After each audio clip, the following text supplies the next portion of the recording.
Hello বন্ধুরা, বর্তমান যুগে পৃথিবীতে সকল মানুষই নিজেদের কর্মকাণ্ড নিয়ে বিজি থাকে এবং যার যার স্বার্থ নিয়েই ছুটে চলে। তাই অনেকেই মনে করে মানুষের মধ্যে এখন মানুষত্ব বোধ বলতে কিছুই নেই।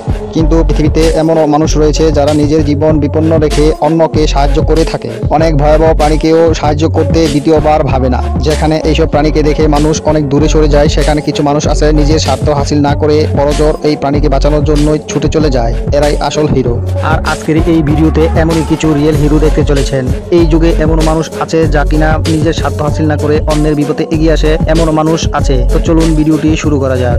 এই ভিডিওতে দেখুন, এখানে একটি নিরীহ কচ্ছপকে একটি বড় শার্ক কিন্তু শিকার করার চেষ্টা করছে, আর এদিকে বসে শিকবটে থাকা একজন নাবিক কিন্তু সেই দৃশ্যটি দেখছে। এমন পরিস্থিতিতে অনেকেই কিন্তু ভয়ে পিছনে চলে যাবে, তার কারণ শার্ক কিন্তু অনেক ভয়ানক প্রাণী। তো এই ছেলেগুলো দেখুন সাহসের সাথে এই কচ্ছপটিকে বাঁচানোর চেষ্টা করে। এরপর তারা কচ্ছপটিকে শার্ক থেকে বাঁচানোর জন্য শার্ককে ভয় দেখায়, তারপর কচ্ছপটিকে উপরে তুলে নেয়। এরপর ভালো একটি জায়গা দেখে কচ্ছপটিকে আবার ছেড়ে দেয়।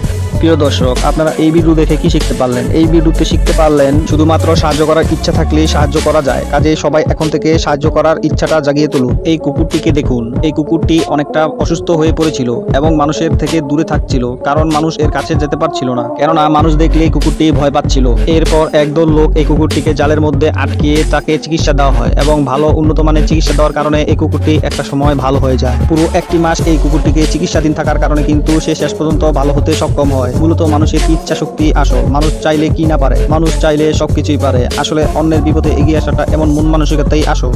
এই ভিডিওতে কি দেখতে পাচ্ছেন? এই ভিডিওতে দেখতে পাচ্ছেন গোয়ালা নামক একটি প্রাণী এই নদীর তীরে পানি খেতে এসে আটকা পড়ে যায়, আর তারপর সে এখান থেকে বের হতে পারে না, আর সে এখানে অনেকক্ষণ যাবত বসে থাকে। এরপর এখানকার স্থানীয় কিছু লোক দেখে এখানকার যে প্রাণী অধিদপ্তর আছে ওখানে ফোন দেয়, আর তারা এসে এই প্রাণীটিকে উদ্ধার করে নিয়ে যায়।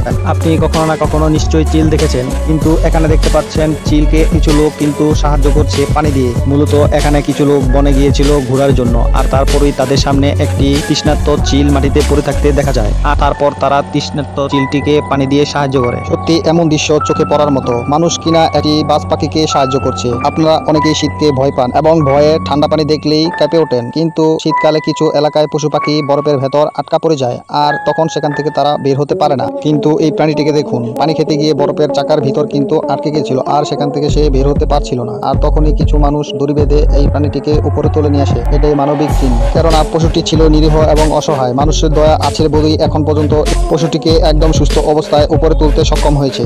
আর তারপর হরিণের বাচ্চাটি জঙ্গলের ভেতর আরামে বসবাস করতে থাকে। এরপর এই ভিডিওতে দেখুন, এই ভিডিওতে দেখতে পাচ্ছেন একটি তৃষ্ণার্ত চিলকে কিছু লোক পানি খাওয়াচ্ছে। অর্থাৎ এই চিলটি তারা রাস্তাতে দেখতে পায়। তারা দুই বন্ধু যখন বনে ঘুরতে যায়, আর তারপরে এই চিলটিকে দেখতে পায় তৃষ্ণার্ত অবস্থায় রাস্তায় দাঁড়িয়ে আছে। আর তারপর তারা দুজন নিজেদের বিপদের কথা চিন্তা না করে এই চিলটিকে, এই ঈগলটিকে পানি খাওয়ানোর জন্য চেষ্টা করে এবং শেষ পর্যন্ত তাদের হাত থেকে পানি খায়, যেটা ছিল অবাস্তব এবং অকল্পনীয়। তো বন্ধুরা, ভিডিওটি কেমন লেগেছে অবশ্যই কিন্তু একটি কমেন্ট করে জানিয়ে দিবেন। আর হচ্ছে যারা এরকম কোনো প্রাণীকে সাহায্য করেছেন এবং বিপদ থেকে উদ্ধার করেছেন তারা অবশ্যই কমেন্টে জানিয়ে দিবেন। ধন্যবাদ সবাইকে, ভালো থাকবেন সবাই, আল্লাহ হাফেজ। Tell me pretty lies, look me in the face, tell me that you love me, even if it's fake.